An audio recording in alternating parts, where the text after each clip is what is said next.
Hello and welcome to the Dialogues of A Course of Love. This is a pretty exciting time. The first book was about the principles of A Course of Love. And then the treatises, which was book 2, took those principles and kind of broke them down, gave examples, more practices, got more thoroughly into the ideas of them. And now, as you're moving into the dialogues, this is the practical aspect of the principles and transformation that has already started with you is bound to happen if you allow it. So glad that you've joined me. Let's jump right into chapter 1 here. A very long title. Acceptance of the state of grace of the newly identified child of God. That's quite a mouthful, and that's you, the newly identified child of God. So we begin with, now that you've left learning behind, you only need to claim your inheritance, your gifts, and yourself. Verse 3 tells us what this means in practical terms is that you let the personal self step back and the true self step forward. And I'm pretty sure that all of us would be really happy to have that happen. But there's a big step that has to happen in between before the true self is actually the self that's walking in the world. And the dialogues are going to help you to get to that state. So he goes on to say that any concerns you still have are for the personal self. And this is quite an idea, because most of us still do have concerns. You might have concerns about the political arena, or you might have concerns about money or relationships or whatever your concerns are. And he's bringing out for us now that all concerns, all anxieties, all worry is all about the personal self. Because the true self, with a capital S, has absolutely no concerns, which is one reason why it's so jubilant to live in that state. So that's important to be aware of, that when you are concerned and you're worried, it's the personal self, the smaller self that we've accepted as our identity, that's the one that's having the problem. Because, as it says, all concerns are for the personal self and they are based on a belief in lack. If I'm concerned about my relationship, I believe that there's a lack of harmony or a lack of love. If I'm concerned about money, I believe there's a lack of money. And when you are coming from the true self, the capital S self, there's a recognition that lack is a huge mistake. There's no such thing as lack. The experience that I'm having is the experience that I have attracted to myself and the one that I actually want to have. So that idea of lack is bogus, and it is part of the structure of the personal self. So as long as you identify as the personal self, trying and struggling, you'll keep that personal self in the forefront rather than allowing the true self to step forward. So that's a choice that you're going to need to make again and again, actually. There's a habit that's ingrained of identifying as the personal self, and now we're needing to create a new habit of actually seeing and recognizing who we really are and making that our go-to system instead of the old system of the personal self, which is always trying to protect and promote itself.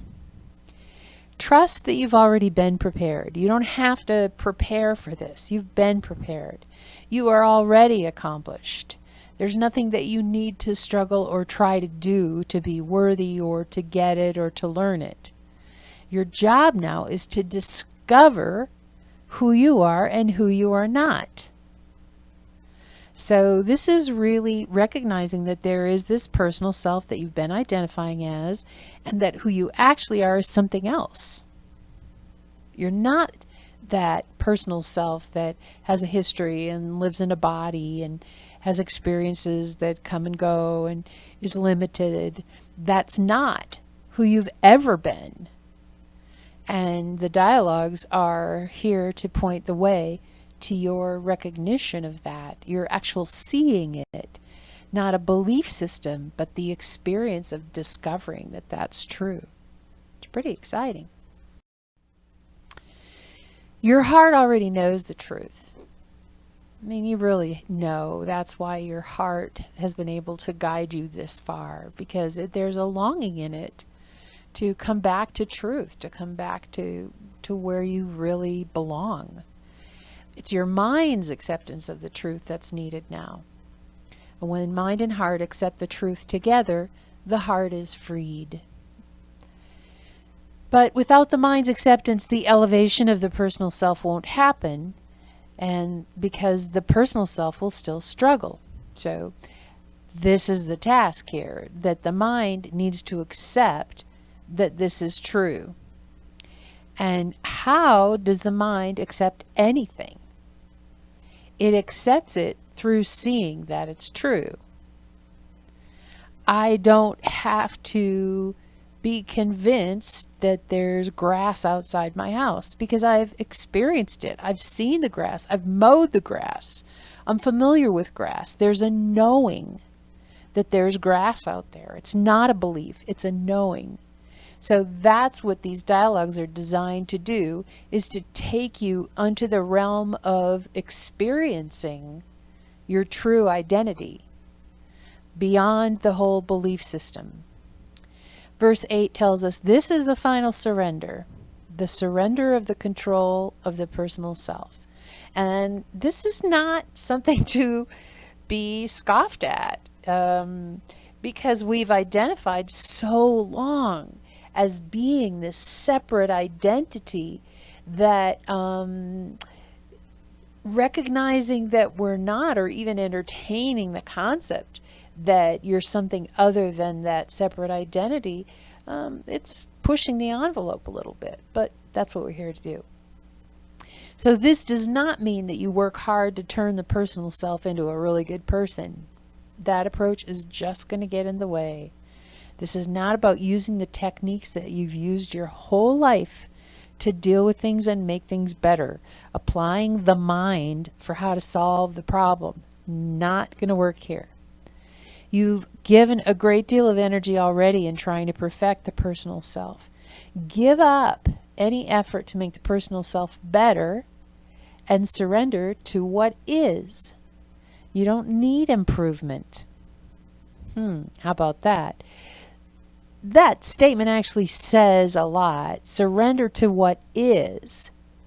The truth is, you really are already perfect and divine.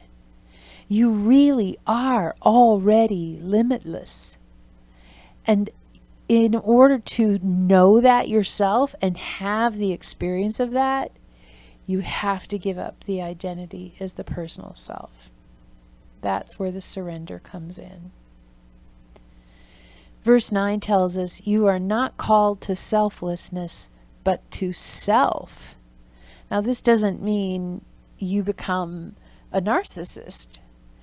It means our ideas of trying to turn ourselves into a more loving, giving person are the mind's way to try to make us better.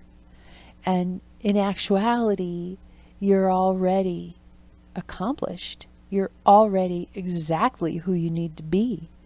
It has just been a case of mistaken identity. That's the only thing that's been going on here. Give up any ideas about who you think you should be and discover who you really are. Discover it. This is a fresh, in the moment experience. It's not a belief. It's not a system. It's not a statement. It's a fresh experience. Verse 11, be what you have been called to be, Open your dwelling place to your true self, your true identity, which you have never not been, but it's time to just wake up from the dream that you were something else. And when you do that, the separate self will be enfolded, embraced, and taken into the self of union. You'll still have all of the pieces of the personal self, in that you'll continue to have a name, and it would appear that you have a body, and there's still a history there. There are still relationships, but all of that is contained within the real you. It's not like you're going to pitch it out the back. It'll be taken in, because it's always existed within the real you. It's always been there as a part of the bigger you. So the bigger you will just bring it home into the embrace. In reality, this identity has always been you. It's always been with you. So who you actually are has always been with you. It's so close. It's closer than intimacy. It's so right there. Further learning won't help you see it. Be willing to discover what has been here all along. And you've already tasted it, or you wouldn't be where you are here. But we're just going to kind of, with the dialogues, enrich that and bring it into a fuller seeing. Open your heart, and the real you will emerge from what was once a tiny pinprick of light. Come out of your dream of separation to where you dwell in unity. Remember who you are. That's what's being asked for in these dialogues, and great guidance is being offered here. Verse 18. So what is it we now will do? And this is Jesus talking. If I do not teach and you do not learn, what is our continuing means for completing this transformation? Well, that's a good question. This will not occur by means of preparation, but by acceptance. This will not occur by means of trying, but by means of surrender. So those two things are required. Acceptance of what is, and surrender to what is. You will receive the truth in these dialogues directly, not from merely reading the words of another. So he takes a couple paragraphs in the text to say, look, you might think that Mari Perron got these words and she's just telling you what she received. No, that's not it at all. You receive it directly. That's why she calls herself the first receiver, because it was made very clear to her that everyone who allowed themselves to open to this material would receive directly. You're moving into a state of knowing, engaging with a curriculum that is impossible to learn. And what he means by that is it's not a mental process. It's a process of recognition, of knowing. It's an experience and seeing for yourself what is true. So this isn't just some hopeful stuff that we hope, it's a beautiful picture, it makes us feel better. No, this is actual engagement with what is, and recognizing the absolute beauty and symmetry of it all. And I'm not going to kid you, it's challenging too, because giving up the personal self, that's a pretty well-worn path. But take heart and have courage, because your heart will lead you home. Verse 24, what once you saw as yourself, you now must come to see only as a representation of yourself. So you thought you were a person with a lifetime and a body. And now you're moving to the recognition that you're so much bigger. But for some reason, in this experience, this is the representation that you have created of yourself. And when you totally accept that, you're fine with it, then, and you surrender to this situation, the fact that you are having a dream experience, if you will, and yet it's real on the level of your interactions and the level of your relationships and your joining. It's very real. Once you accept that and recognize who you are and what's going on, then this is where the real juice happens.